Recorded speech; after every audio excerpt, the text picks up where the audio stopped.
Summer, what does it mean to you? Well, I live in Florida, and it means by the shore. And this is the picture that we're going to do today. It's really a beauty. It has that open sky and some waves gently lapping on the shore. Sand, we're even going to learn how to use real sand in this lesson. And perhaps you can put in the birds and the figures and the posts and the flowers. So much can be done if you just do it. And in order to do it, let's just look a minute and see how I developed this. Things influence me, not only just being by the shore and sketching and so forth, but I collect these postcards and I tear up magazines and I get these different pictures just so that I can study the idea. Here's a photograph, and as you see, they've got the feeling of the weeds and the sand dunes, but they weren't able to get the view of the water. That's where you, the artist, come in. You can do whatever you want. Now let's go over here and see another typical picture or photograph that you may take for reference. People in a dark umbrella. Well, I don't like a black umbrella in mine, so I wouldn't even use that. As far as the people are concerned, yes, I like the feeling of life in the picture, and I'm going to put it in. Maybe we'll put one or two in ours this time. Again, the photographer doesn't have quite the advantage that you have. You can move things around. You can put the water in there. You can do anything you want, and we'll start in just a moment. Hi. You know, when you're learning, you're really living. So come on along and live with me and learn how to paint with my very simple 4 steps. They're based on logic, not talent. Talent develops as you do. The 4 steps are outline, undercolor, overcolor, and detail. And they'll make much more sense to you once you've done it. So in order to do it, we have to prepare a few simple colors and tools in order to get involved in painting. This time I've set around my particular color star 2 yellows. One is a warm and one is cool. Now the cool one is a zinc yellow or cadmium yellow pale. And then yellow ochre, which is warmer. Next I put down 2 reds. And those 2 reds, one is a vermilion red and the other one is a crimson red. And then I put down 2 blues. But you see, I placed them on this color star on my palette. Now so many of you have asked me about that, and I'll be very happy to send you a free one of these if you just write to me in care of the station, and I'll show you how easily you too can learn to mix colors with it. Here's your blue violet, which is a an ultramarine type blue, and then blue, which could be phthalo or a cerulean, and then green, which is a viridian. Now around the edges, you see I put the white over here, the brown, which is a burnt sienna, on this side, and then I put a darker brown, which is a burnt umber, down here, on the outer edges, in other words. But I didn't, on the other corner, use black in this particular picture because it's a light, gay, and pale type color scene, so we're not going to use black in it. For tools, I'm going to use a bristle brush, a sable round, and a palette knife, palette type. Okay, ready? Got everything set? I've even got some sand to throw into this picture. But you can use salt, or you can use any inert material like that. Start off with your bristle brush, dip the tip in a little bit of thinner, and pick up, in this case we're going to pick up yellow ochre. Start off by finding the center. You find a center dot. Now how do you do that? First you guess, and then you can use your actual brush to measure. Now you put your brush right up against your canvas and then up against the dot. Well, I'm pretty good. All right, now be careful of that and double check yourself, and do try to start in the center of your canvas. Next thing I'm going to do is use the same color and make a line slightly below center. That's going to divide the canvas between the back, which is sky, and the bottom, which is both water and land. Next, I'll put a line down like that, and that divides that area. What have we got? We've got step 1. It was easy. It makes a division of the space, but notice each one of the divided spaces differs. That's the thing you have to watch out for. Differentiate the space right from the very beginning. And even if your paint drips a little like mine is, for heaven's sakes, don't worry about that. The next step will take care of that. The next step, step 2, undercolor. Now you could take a tube and squirt the color directly on your canvas, right from the tube. I'm putting some white in all of the areas as a basis, but I'm not losing my outline.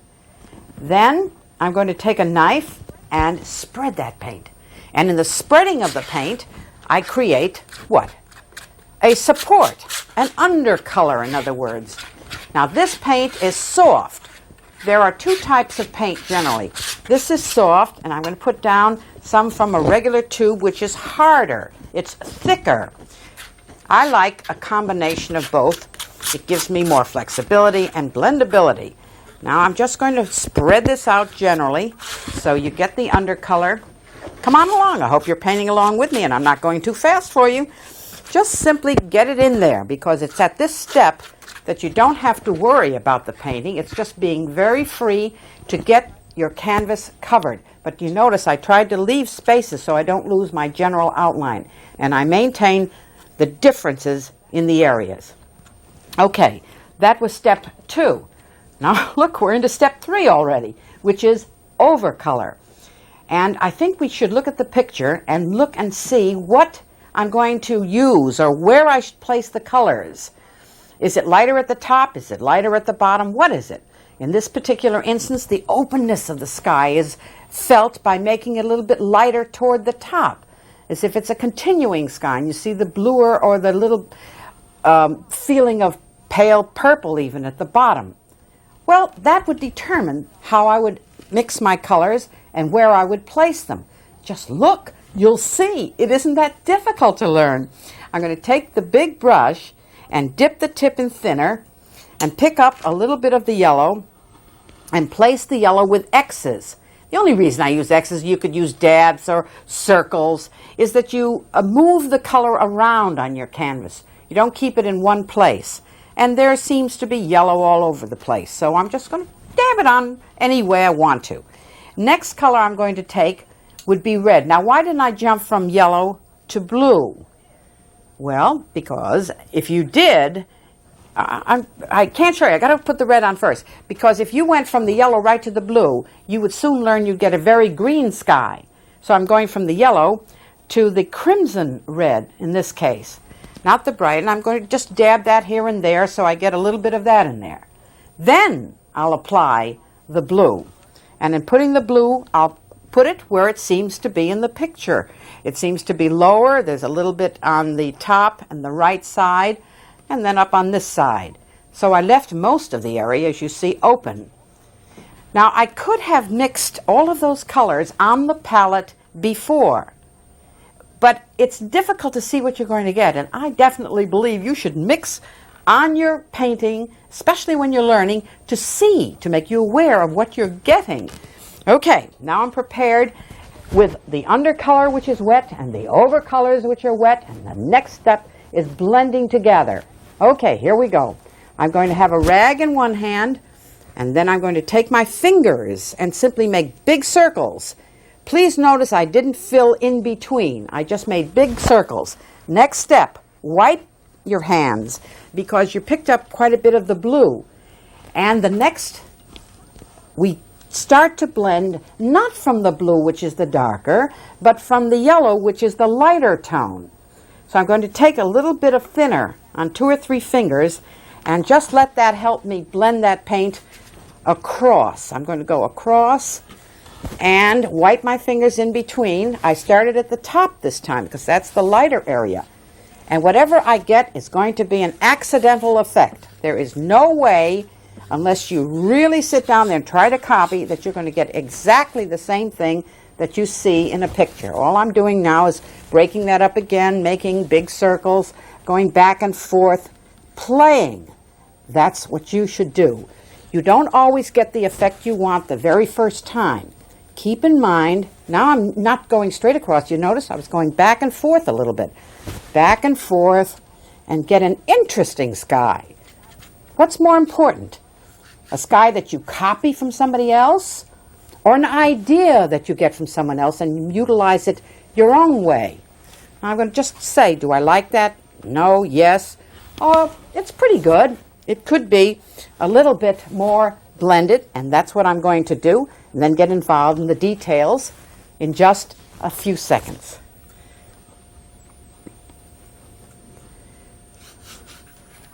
Okay, now what I'm doing is wiping my hands clean with a very simple hand cleaner that should take your paint right off, so it makes it easy for you. Good habits to get into. And now we're going to concentrate on the next area, which is behind everything, because we paint a picture from that which is behind to that which is in front. So I'll take my brush this time and some thinner and some of the blue.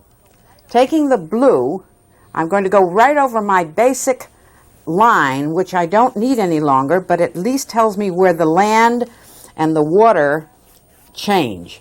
So I'm going to get that in there and then bring the brush just back and forth, working into that wet undercolor. Remember, we had a wet undercolor that was there, and that helps support the overcolors. Now, I got the feeling of the water just because it's streaky. Now here's another little trick of the trade, as they call it. Watch this. I'm going to move the brush around, twisting it back and forth, and I know that some of that paint dripped down. So what? So did some of the colors come out that were in the sky. So that doesn't make any difference at all. And we can pick that up, and then we'll go to the next thing that we're going to do. Do you like that? Well, I hope you watch and learn and pick up many of these things and utilize them for your own pleasure. Now I'm going to drag some more of that over here so that I have a wave as if it were just breaking and coming into shore. Don't get it too close to the very top, because in the distance you wouldn't see too much of the breaking waves, right? Most of the breaking waves are right down here, right down right in the front of you. You can tap that paint on and then drag it across. There are many ways of doing it, but I think I'm going to leave that alone now and go down to this next step. Don't think you have to finish every area that you do. Keep going. Keep the picture moving. All right, how do we mix sand color? Look at your flesh tone. Think.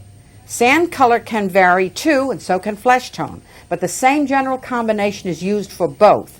And that is, I'm going to pre-mix a flesh tone and show you. The difference between that is to pre-mix a color on your palette or actually pull the colors up and use them directly. Well, now, let's spend a moment right on our palette. I'm going to start off with a light color, white. And then a tiny touch of yellow ochre and a tiny touch of burnt sienna, and that combination will give me sand. Now, you see how it's turning into too much burnt sienna, and that's what usually happens at the beginning. You put too much of the colors. Instead of tiny touch, you put too much. All right, now what are you going to do? Put white in there and try to mix that to make it lighter? That's what almost everybody does. It doesn't know. No. What we do is take a tiny bit of that into all of this white that we've already got. And that will give us the combination. In other words, you don't try to make a dark color lighter. You make a light color darker. All right, I could use my knife, or the palette knife, and then work that in and bring the colors back and forth by blending it on there. You could use your nose, your toes, a rag, or your fingers, or as I say, a brush or a knife. That's optional.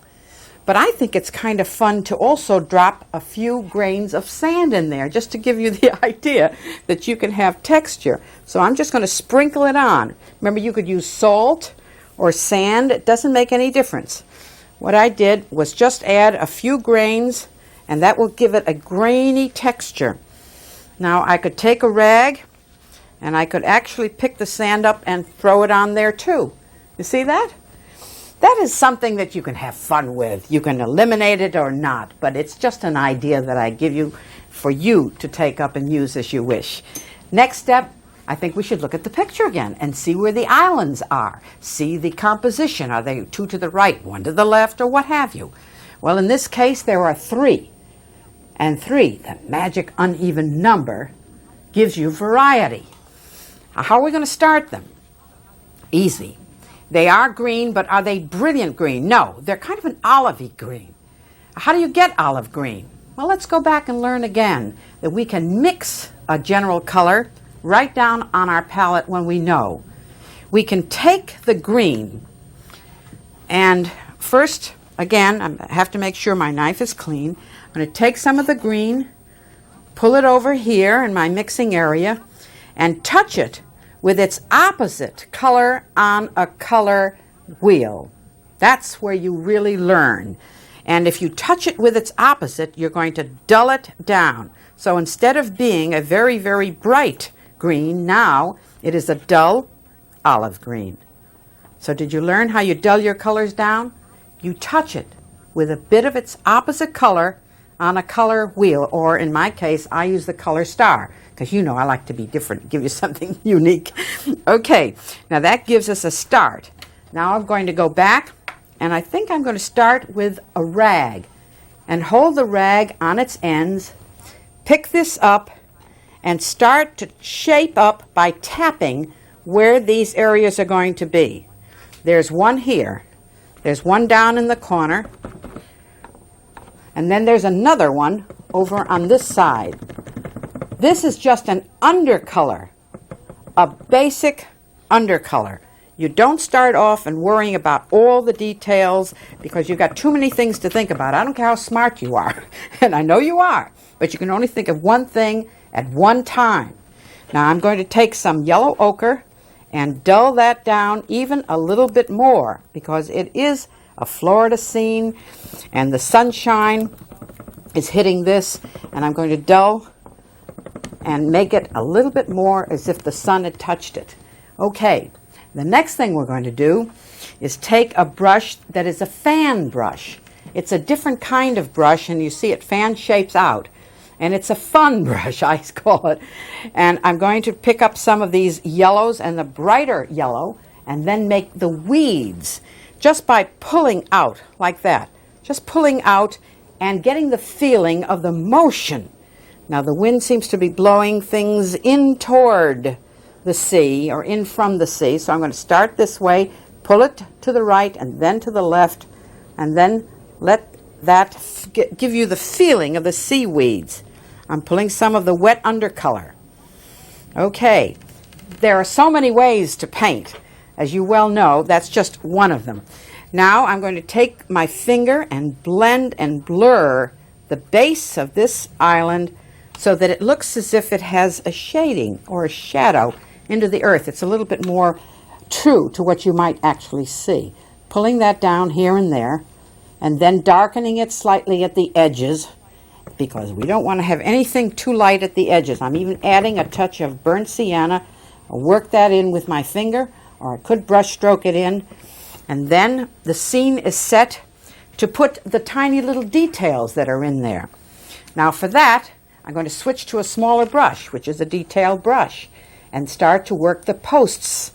And again, do I start with all the highlights and the shading? No. In this case, I'm going to use a little bit of the thinner, a little bit of the brown, and the dark brown, the two browns at one time.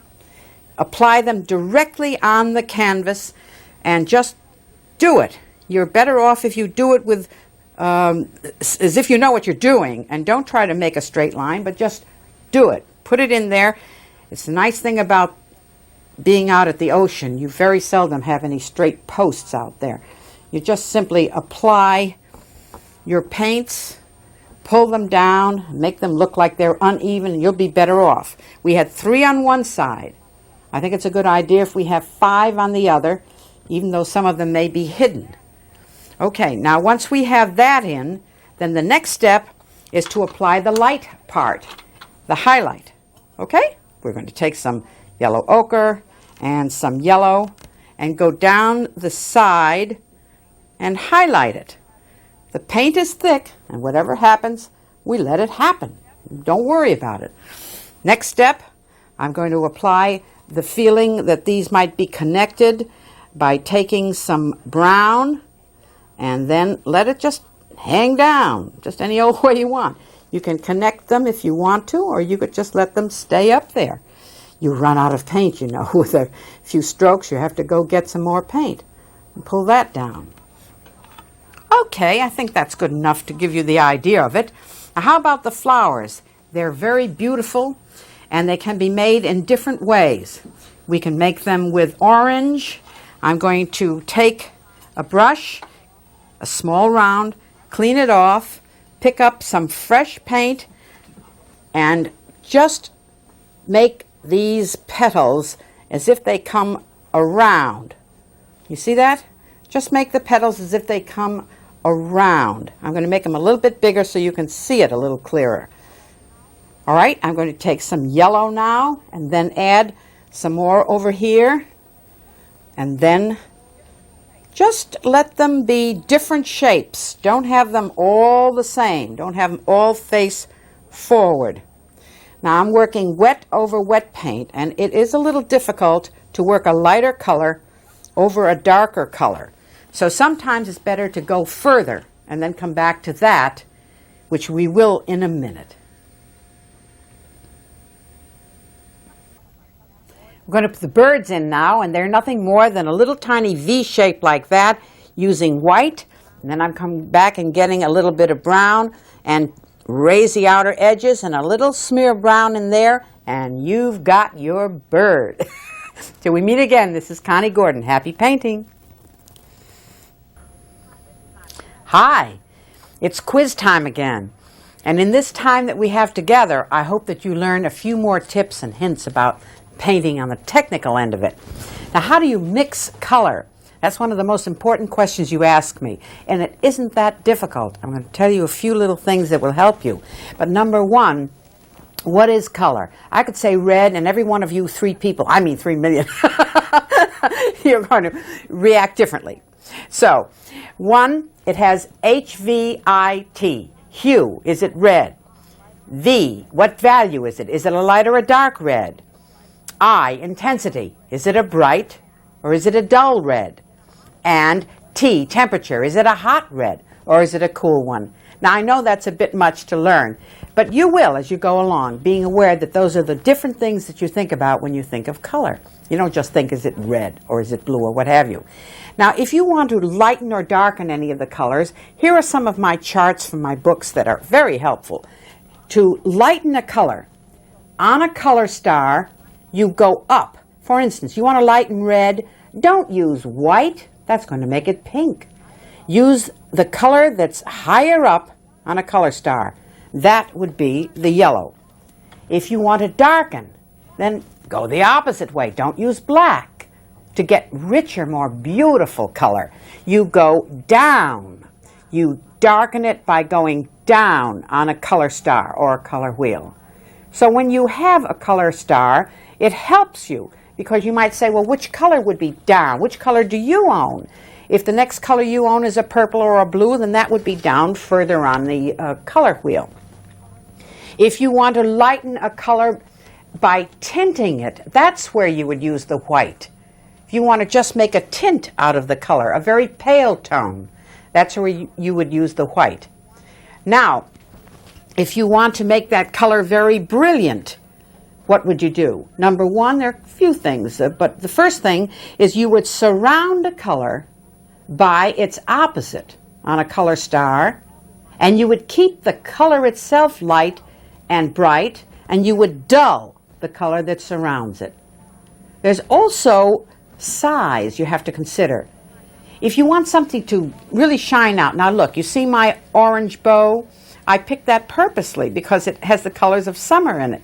The orange is opposite the blue, and there's less orange and more blue. So therefore, the orange pops right out at you. Well, that's the same principle. If you want a color to pop out, then you surround it with its opposite on a color star, and you dull it down. So now you got that? It's not only the principle. You don't use half and half. You don't use half yellow, let's say, and half purple. You use much less of your bright color and much more of your duller color. You'll get a better result. There is also juxtaposition of color. In other words, some artists just like to put little dots next to one another. That's called juxtaposition. It's a toughy word to pronounce, but it's one of those things. Now, if you want harmony, then the best way to get harmony is to use the colors which are adjacent on a color star. So if we look at this big color star that I have over here, you will see that if you wanted better harmony and you wanted a picture that was more, let's say, blue-green, You would harmonize it if you surrounded it with yellow greens, or going down on the wheel, blue purples, and then you highlighted it with a touch of its opposite, like a red orange on a color chart. Knowing these facts will help you, and being much more aware of the use of a color star is something that will actually make you develop yourself better, because it's knowledge that does it. Now, on these colors, we're going to go down to our palette and learn how to mix some of them, because you don't have to buy all of them. There's certain ones you should have. You should own two, as I said before, 2 yellows, 2 reds, 2 blues, 1 cool and 1 warm. And then you should have a white and a brown. With those colors, you're rich. You can mix anything. Now I'm going to show you and tell you a secret of color mixing that many people aren't aware of. First, you start off with a clean blade, and I'm using my palette knife. And I have the little Kleenex, you know, so I keep cleaning it. Now you start off and you mix from light to dark. I'll repeat that. You mix from light to dark. You don't take a dark color, try to make it light, which almost everybody does who doesn't know. But when you watch the Conni Gordon show, you know that you start light. So I'm picking up some white. I'm going to bring it over here. And then I'm going to take a little bit of the yellow, and I'm going to take a little bit of the red, and mix those colors together, and I will get an orange. And that orange I can put right in here to start filling out the color wheel. You want to start that way. So much to learn. And until we meet again, this is Conni Gordon saying, happy painting.